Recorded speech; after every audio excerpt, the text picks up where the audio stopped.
तो बच्चों आज हम करने वाले हैं क्लास 12th के हिस्ट्री का जो चैप्टर 1 है उसके इम्पॉर्टेंट जितने भी क्वेश्चंस हैं एमसीक्यू हैं सारे क्वेश्चंस हम इसी में कवर करेंगे। इससे हटके एक भी क्वेश्चन बाहर से नहीं आएगा। जितने भी इंपॉर्टेंट क्वेश्चन हैं चाहे वो 1 नंबर का 2 नंबर का 5 नंबर का जितने भी क्वेश्चन हैं सारे क्वेश्चन हम इस वीडियो में डिस्कस करने वाले हैं। Let's start.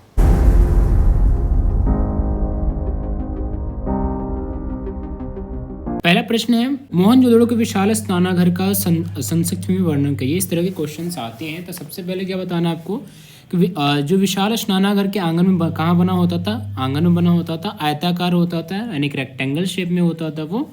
इसके चारों ओर एक गलियारा से घिरा होता था और जलाशय के तल पर जाने के लिए सीढ़ियाँ बनाई जाती थी। इसका उपयोग किसी विशेष प्रकार के अनुष्ठान या स्नान करने के लिए किया जाता था। हड़प्पा निवासियों की आर्थिक गतिविधियां क्या थी? पहला तो वो कृषि करते थे, दूसरा व्यापार करते थे, तीसरा था शिल्प कार्यों से वो जुड़े हुए थे। तीसरा जो इम्पोर्टेंट क्वेश्चन ये है कि हड़प्पा समाज में सामाजिक आर्थिक विभिन्नताओं का अवलोकन करने के लिए पुरातत्वविद किन किन विधियों का प्रयोग किया करते थे। पहला तो वो जो समाधान वहाँ से मिलता था उसका अध्ययन करते थे, विलासिता की वस्तुओं का पहचान करते थे और जो रोजमर्रा की वस्तुओं का उपयोग होता था उनका भी वो अध्ययन करके पता करते थे। हड़प्पा वासियों के धार्मिक विश्वासों की जानकारी प्राप्त करने के लिए वहां से प्राप्त मोहरों का किस प्रकार सहायता होती थी, संक्षेप में बताइए।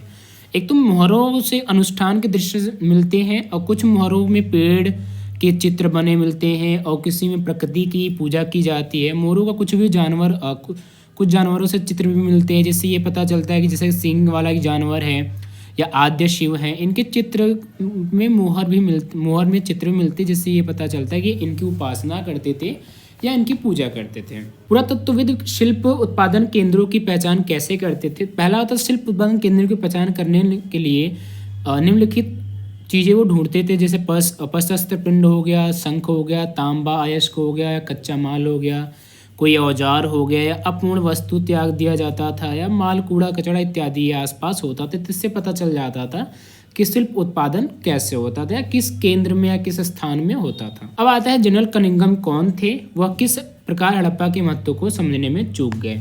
तो जनरल कनिंघम भारतीय पुरातत्वविद सर्वेक्षण के पहले जनरल थे। कनिंघम को विश्वास था कि वह भारतीय सभ्यता की शुरुआत गंगा घाटी में शहरीकरण के साथ हुई, इसलिए कनिंघम हड़प्पा के महत्व को समझने में चूक गए। अब आता है हड़प्पा सभ्यता की जल निकास प्रणाली का संक्षिप्त में टिप्पणी लिखिए। ये क्वेश्चन आता है, कई बार आ भी चुका है ये। हड़प्पा जल निकास प्रणाली प्रसिद्ध थी। नालियां मिट्टी के गारे से बनाई जाती थी और जिप्सम की से बनती थी। इनको बड़े पत्थरों को ढक दिया जाता था। घर की छोटी नालियां बाहर की जो बड़ी नालियां होती थी उनसे आपस में, जैसे मान लो बड़ी नाली जा रही है तो यहाँ के किसी घर की छोटी छोटी जो नालियां आती थी आपस में इनमें मिल जाती थी। और पहले नालियाँ सड़कों का निर्माण किया जाता था। उसके बाद बागर में पहले जो नालियाँ हैं दोनों साइड नालियाँ बनती थी, फिर बीच में सड़क जाती थी, तो इसके फिर साइड में घर बनाए जाते थे। अब हड़प्पा के पश्चिमी एशिया के साथ व्यापारिक संबंध का वर्णन कीजिए। अच्छा, हड़प्पा जो था वो पश्चिम एशिया के बहुत सारे देश है, जैसे ओमान, ईरान, इराक के साथ अपना व्यापार संबंध बनाता था। जैसे ओमान से तांबा मंगाते थे या और बहुत सारी वस्तुएं निर्यात भी करते थे, यानी कि बेचते भी थे। हड़प्पा सभ्यता के अंत के कौन कौन से कारण हैं? तो पहला कहा जाता है कि विनाश नदी का जो मार्ग है उसने परिवर्तित हो, नदी का जो मार्ग परिवर्तित यानी नदी ने अपना रास्ता बदल लिया, या भूकंप आ गया है, या आक्रमण किसी ने करा। आक्रमण इसलिए नहीं मानते क्योंकि आक्रमण का कोई वो नहीं मिलता। कोई मान लो कोई अगर आक्रमण करता है तो तलवार भाला ये सारी चीज़ें मिलती है, बट वहाँ पे ऐसा कोई नहीं मिलता। आक्रमण तो नहीं मान सकते हम। जलवायु परिवर्तन जरूर हो सकता है या लोग वहां से विस्थापित हो गए हों किसी कारण। मोहनजोदड़ो के आवासीय भवनों की विशिष्ट विशेषताओं की स्पष्ट कीजिए। पहला आता है मोहनजोदड़ो का विशाल निचला शहर आवासीय भवनों के उदाहरण प्रस्तुत करता है। इसमें एक आंगन, उनके चारों ओर कमरे बने होते थे। आंगन खाना बनाने और कटाई करने के लिए काम आता था।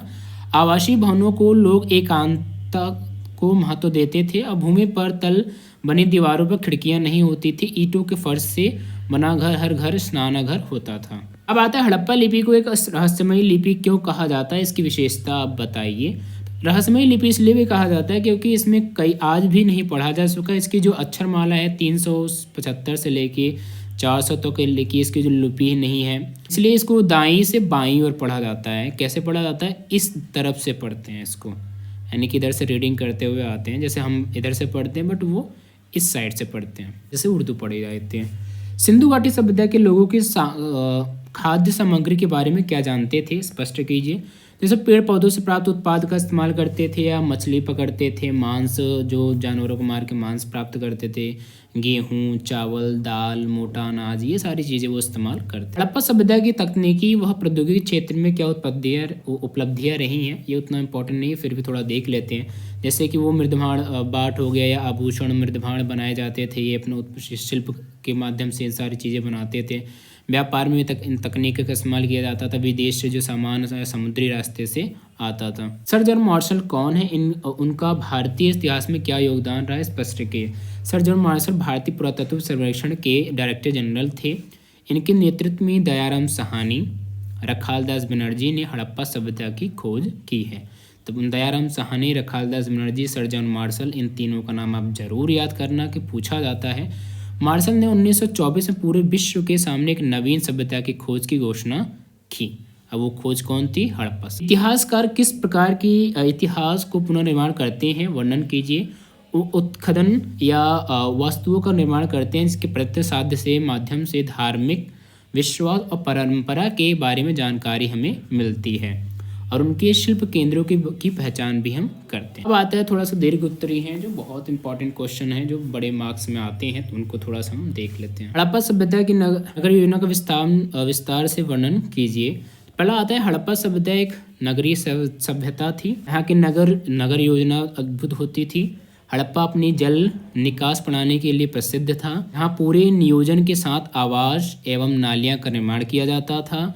शहरों का नक्शा देखने पर पता लग जाता था, सड़कें और गलियों की ग्रिड पद्धति से बनाई जाती थी। उसके बाद घर में स्नानाघर, एकांतता का विशेष ध्यान रखा जाता था।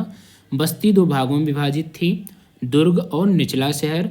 अनाज के भंडार के लिए अन्नागार बनाए जाते थे और सार्वजनिक अनुष्ठान के लिए विशाल स्नानागार बनाया गया था। पक्की ईंटों द्वारा मकान बने होते थे। जिसको पॉइंट वाइज पॉइंट लिखोगे तब ज़्यादा बेटर रहेगा। जैसे पहला हो गया पॉइंट आपका, हड़प्पा एक नगरीय सभ्यता है, यहाँ के नगर ऐसे। दूसरा पॉइंट, तीसरा पॉइंट, यानी 2-2 पॉइंट का एक लाइन, एक पॉइंट को 2-2 लाइन में अगर एक्सप्लेन करते जाओगे तो 7-8 पॉइंट बन जाता है। पॉइंट में देखने में भी अच्छा लगता है। जैसे यहाँ पे आप देख सकते हो कि हड़प्पा सभ्यता की मुख्य उपलब्धियाँ कौन कौन सी हैं। पहला है कि समृद्ध एवं उन्नत नगर योजना। दूसरा, बेहतरीन जल निकास प्रणाली। ये क्वेश्चन जरूर आता है कि उपलब्धियाँ क्या क्या है कि हड़प्पा इसलिए इतना फेमस है। अन्नागार। चौथा, विशाल स्नानागार। 5वां, सार्वजनिक भवन। 6वां है जलाशय। 7वां है कुआं। 8वां है अद्भुत भवन निर्माण कला और 9वां है सामाजिक जीवन। अब आता है हड़प्पा संस्कृति की कृषि और कृषि प्रौद्योगिकी के मुख्य पक्ष कौन कौन से है। पहला आता है हड़प्पा संस्कृति की कृषि। हड़प्पा सभ्यता के लोग कृषि करते थे। हड़प्पा स्थलों से अनाज के दाने जिससे गेहूँ, जौ, दाल, सफ़ेद चना, तिल मिले हैं। गुजरात में बाजरे के दाने मिले हैं। चावल के दाने काफ़ी कम प्राप्त हुए हैं। इसमें से पता चलता है कि यहाँ के लोग कृषि करते थे। अवश्य बात है ना, अनाज मिला हुआ तो कृषि करते तभी अनाज मिला हुआ है। अब आता है कृषि प्रौद्योगिकी क्या है। हड़प्पा के लोग खेती के लिए प्रौद्योगिकी का इस्तेमाल करते थे। यहाँ जुताई के लिए बैल, हल का प्रयोग करते थे। कालीबंगम में जुते हुए खेत का प्रमाण मिले हैं। सिंचाई के लिए कुएं, तालाब, नहर का प्रयोग करते थे। फसल कटाई के लिए औजार का इस्तेमाल भी करते थे। सिंधु घाटी सभ्यता की आर्थिक एवं धार्मिक विशेषताओं पर प्रकाश डालिए। ये क्वेश्चन कभी कभी आ जाता है तो पढ़ लेते हैं। अब आता है आर्थिक विशेषता क्या थी। हड़प्पावासी कृषि करते थे, पहली विशेषता ये है। दूसरी, ये व्यापार करते थे। तीसरा, शिल्प कार्य करते थे। चौथा, पशुपालन। तो ये है आर्थिक विशेषताएं। अब धार्मिक विशेषताएं क्या है कि मोहरों पर अनुष्ठान के दृश्य मिले हैं, पहली विशेषता। प्रकृति की पूजा करते हैं, दूसरी विशेषता। जानवर यानी सिंग वाले जानवर की उपासना करते हैं, तीसरी विशेषता। आद्य शिव की पूजा करते हैं, चौथी विशेषता। मातृ देवी की पूजा करते हैं, 5वीं विशेषता। पशुपतिनाथ की पूजा करते हैं, 6ठी विशेषता हो गई है। कुछ छोटे छोटे क्वेश्चन भी हैं कि हड़प्पा सभ्यता के अन्य किन नामों से जाना जाता है। तो वैदिक सभ्यता भी कहते हैं, सिंधु घाटी सभ्यता भी कहते हैं।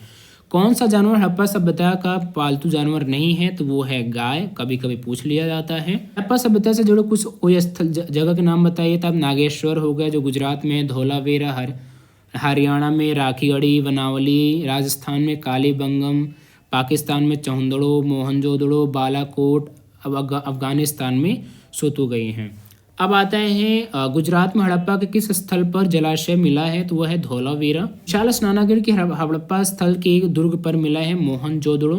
हड़प्पावासी सोना और तांबा कहाँ से प्राप्त करते थे, तो दक्षिण भारत, और तांबे के लिए राजस्थान के खेतड़ी में और ओमान से। अब आते हैं मिस्र के विशाल पिरामिड क्या है, शासकीय शवाधान। मोहनजोदड़ो में कुआं की संख्या कितनी थी, 700। हड़प्पा सभ्यता के मनके बनाने के लिए किन पत्थर का उपयोग किया जाता था, कार्लियन, जेप्स या स्फटिक योग, सेलखड़ी, क्वार्ट्ज जो हो गया। सर जॉन मार्शल ने सिंधु घाटी सभ्यता की घोषणा कब की थी, 1924 में। हड़प्पा सभ्यता में किस देवता की पूजा नहीं होती थी, तो इंद्र नहीं की जाती थी, वो इंद्र की पूजा नहीं की जाती थी। हड़प्पा सभ्यता में बाटों का आकार कैसा था, घनाकार होता था। हड़प्पा सभ्यता की खोज में किस प्रकार का सबसे ज्यादा सहायता मिलती है, सिलखड़ी की मोहर, मोहर पर बने जानवरों के चित्र और लिपि के चिन्ह से। प्यान से बने लघु पात्र इस स्थल पर नहीं मिले, आलिंगम में नहीं मिले। 16वां है हड़प्पा सभ्यता के लोगों के किन प्राचीन सभ्यता से व्यापारिक संबंध है, तो वो मेसोपोटामिया से। हड़प्पा सभ्यता के कब खोजी गई और किस लिए प्रसिद्ध है, यह खोजी गई थी 1921 से 1922 के बीच में। नगर योजना, जल योजना और की व्यवस्था के कारण ये प्रसिद्ध है। हड़प्पा सभ्यता का सबसे पुराना नमूना कब मिला, 1853 में। कपास पैदा करने का श्रेय सबसे पहले किसको जाता है, सिंधु घाटी सभ्यता के लोगों को जाता है। शंख से बनी वस्तुओं के लिए प्रसिद्ध था बालाकोट। हड़प्पा सभ्यता में शिल्प के लिए एक महत्वपूर्ण सूत्र क्या है, चौंदड़ो। मोहनजोदड़ो की विशाल इमारत किस काम आती है, अनाज रखने के काम। हड़प्पा सभ्यता का पतन का कारण क्या है, वनों की कटाई, जलवायु, महामारी, नदियों का बदलना या विदेशी आक्रमण भी हो सकते हैं। हड़प्पा सभ्यता की बाटों में ऊपरी मापदंड या निम्न प्रकार प्रणाली का अनुसरण करते हैं, जैसे दशमलव प्रणाली। हड़प्पा सभ्यता के मोहर किस पत्थर से बना जाते थे, वो सेलखड़ी है। निंगम कौन थे, ये हमने पहले कर लिया, फिर दोबारा कोई नहीं। पुरातत्व सर्वेक्षण विभाग के प्रथम डायरेक्टर जनरल। हड़प्पा सभ्यता का काल निर्धारण कब से कब तक है, तो 2500 ईसा पूर्व से लेकर 1900 ईसा पूर्व तक। मोहनजोदड़ो के जलाशयों, नालियों, ईंटों को जमाने के लिए किसका प्रयोग किया जाता था, जिप्सम के गारे का। सर जॉन मार्शल कौन है, भारतीय पुरातत्व सर्वेक्षण के डायरेक्टर जनरल हैं। 1924 में सिंधु घाटी सभ्यता की खोज की इन्होंने घोषणा की। हड़प्पा सभ्यता की खोज किसने की, तो दयाराम साहनी। हड़प्पा में रखालदास बनर्जी मोहनजोदड़ो के मोहरों की खोज की। सिंधु घाटी के लोग किसकी पूजा करते थे, मातृ देवी और आदय शिव की पूजा करते थे। हड़प्पा सभ्यता के लोग कौन सा भोजन करते थे, गेहूँ, जौ, सफ़ेद चना, बाजरा, चावल, तेल, मांस, मछली, ये सारी चीज़ें खाते थे। अलेक्जेंडर कलिंगम को क्या भ्रम था, भारतीय इतिहास का प्रारंभ गंगा घाटी से हुआ था। हड़प्पा की मोहरों को देखकर वो भी हड़प्पा का महत्व नहीं समझ पाए, यही इनका था भ्रम था। हड़प्पा संस्कृति को सिंधु घाटी सभ्यता के नाम से क्यों जाना जाता है, हड़प्पा संस्कृति को सिंधु नदी की घाटी के फैले होने के कारण सिंधु घाटी सभ्यता भी कहते हैं। और इसी सभ्यता का नामकरण कर हड़प्पा नामक स्थान जहाँ पर एक संस्कृति पहली बार खोजी गई थी उसका नाम किया गया। पहला क्या है, एक्चुअली है क्या कि जो हड़प्पा संस्कृति है वो सिंधु नदी के नदी के घाटी के किनारे या फैला हुआ है, इसलिए सिंधु घाटी सभ्यता भी कहते हैं। और हड़प्पा नाम इसलिए पड़ा क्योंकि ये जो सभ्यता सबसे पहले हड़प्पा नामक जगह पे खोजी गई थी, इसलिए इसको हड़प्पा सभ्यता भी कहते हैं।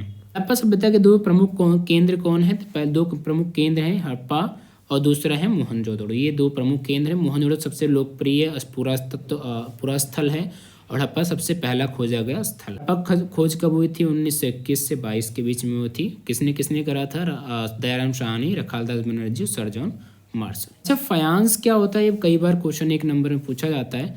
तो घिसी हुई रेत, बालू, रंग, चिपचिपे पदार्थ के मिश्रण को पकाकर बनाया गया ये बर्तन फायांस कहलाता है।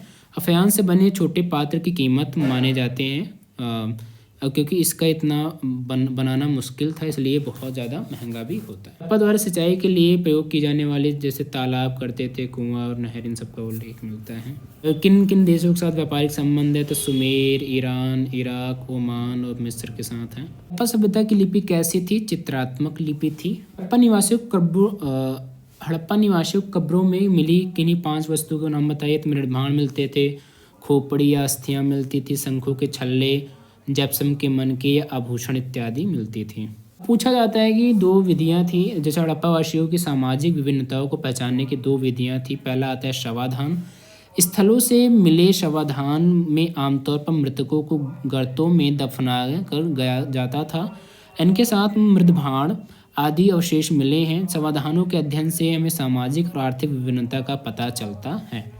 दूसरा है विलासिता की वस्तुएं। सामाजिक विभिन्नता को पहचानने के लिए एक अन्य विधि थी वस्तुओं का अध्ययन। पुरातत्वविद इन्हें मोटे और तौर पर उपयोगी और विलास की वस्तुओं से वर्गीकृत करते थे। हड़प्पा सभ्यता में प्रयोग हो जाने वाली बाटों की विशेषता का वर्णन कीजिए। बाट समुच्च परिशुद्ध प्रणाली द्वारा निर्मित की जाती थी। बाट चट नामक पत्थर से बनाया जाता था और यह घनाकार होता था। इन बाटों के निचले मापदंड 1, 2, 4, 8, 16, 32, 12,800, जबकि इसके ऊपरी मापदंड दशमलव प्रणाली के अनुसार होते थे। छोटे बाटों का प्रयोग संभवतः आभूषण और मनकों को तौलने के लिए किया जाता था। धातु से बने तराजू के पलड़े पे भी मिलते हैं। अतः इतिहासकार किस प्रकार से इतिहास का पुनर्निर्माण करते हैं। इससे हड़प्पा की लिपि की इस सभ्यता के विषय में कोई जानकारी प्राप्त नहीं होती है। केवल भौतिक साध्य जो पुरातत्वविदों को हड़प्पाई इतिहास को पुनर्निर्माण करने में सहायता करता है।